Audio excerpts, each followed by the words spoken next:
than their record says. Michael Conforto, he needs to play like he has been lately. He can't be this inconsistent. But the two rosters right now, banged up and all, where they are currently, I think that they're closer to each other.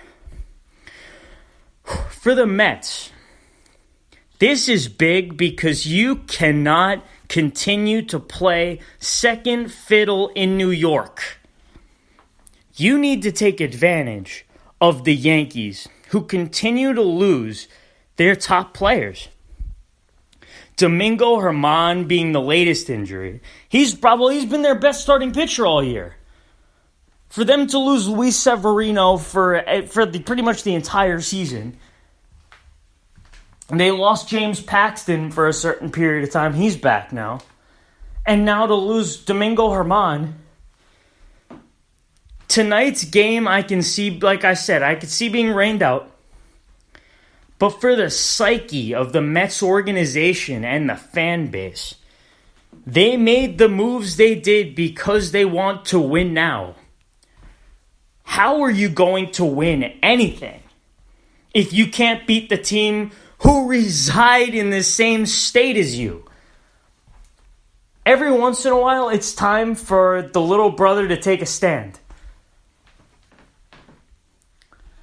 Take it while the Yankees are wounded, while they aren't fully stacked. The Seattle Mariners season has been dreadful for the most part, but Edwin Encarnacion continues to prove that he's still one of the better power hitters in the league.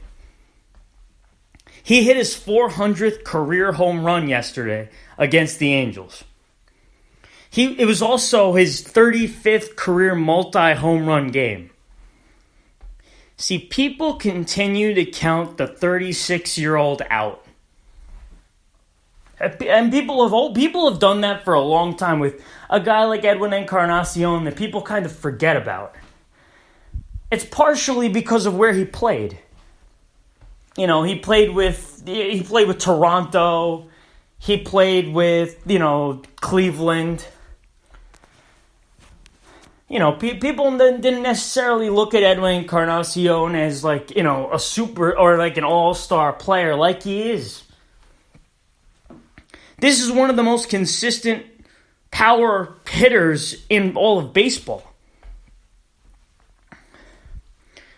He's quietly hit 20 home runs already this season.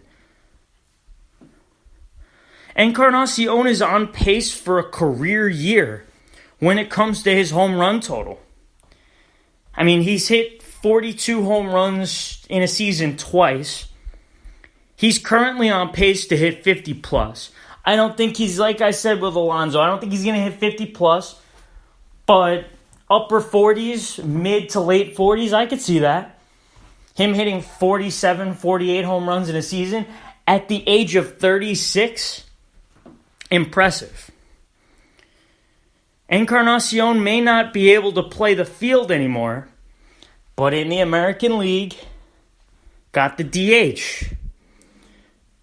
It means little. If you're hitting the ball the way he does, you get a guy to be the DH who can hit 40-plus homers. Another reason I'm starting to kind of teeter over to the DH side, which is weird because I'm a National League fan.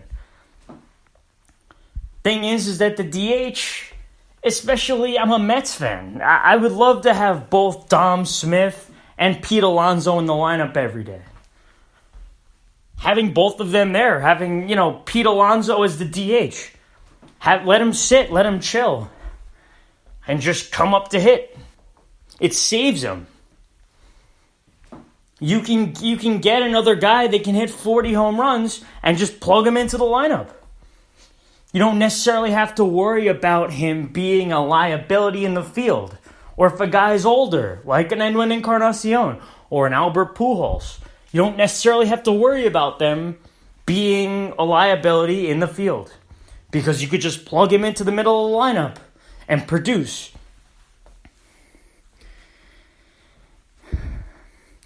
And like I said, Encarnacion has been one of the most quietly consistent power hitters in baseball for almost a decade now. And I'm sure there will be talks of him moving to a contender at the trade deadline. He'll be one of those guys. Because you can't let him rot away in Seattle while they're doing what they're doing. They're rebuilding or retooling, whatever they're doing. I'm not even sure if what they're doing right now is considered rebuilding, because they have like a weird mix of veterans and, some young players here and there.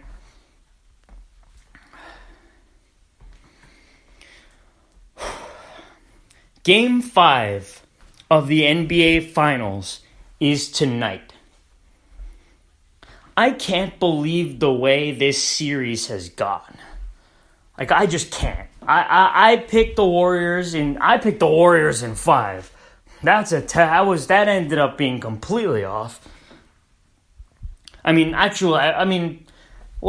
Never mind. I picked the Warriors in 6 because of the fact that I figured the Warriors would win it at Oracle.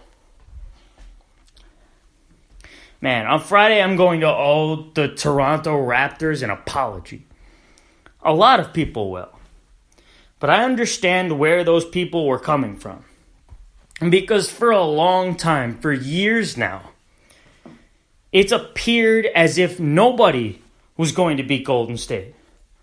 They have a dynasty going. And regardless of if they win this year, they still have a dynasty going. A quarter if he gets hot. He doesn't have to dribble the ball. Have somebody dribble in, dish it off, and when he's feeling it, he's just going to let it fly. And you can't do a thing about that. And obviously Kevin Durant, who's going to be one of the greatest scorers in NBA history.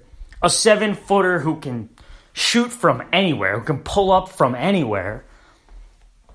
Having all three of those guys on the same court healthy it's like not even fair. Add a guy like Draymond Green who can do the dirty work. He can pass with the best of them. He'll get the rebounds. He's not the biggest guy, but he fights. He has heart. He has leadership skills. And then adding a guy like DeMarcus Cousins, you're thinking to yourself, like, come on, this team isn't even fair. But if you ask Toronto, this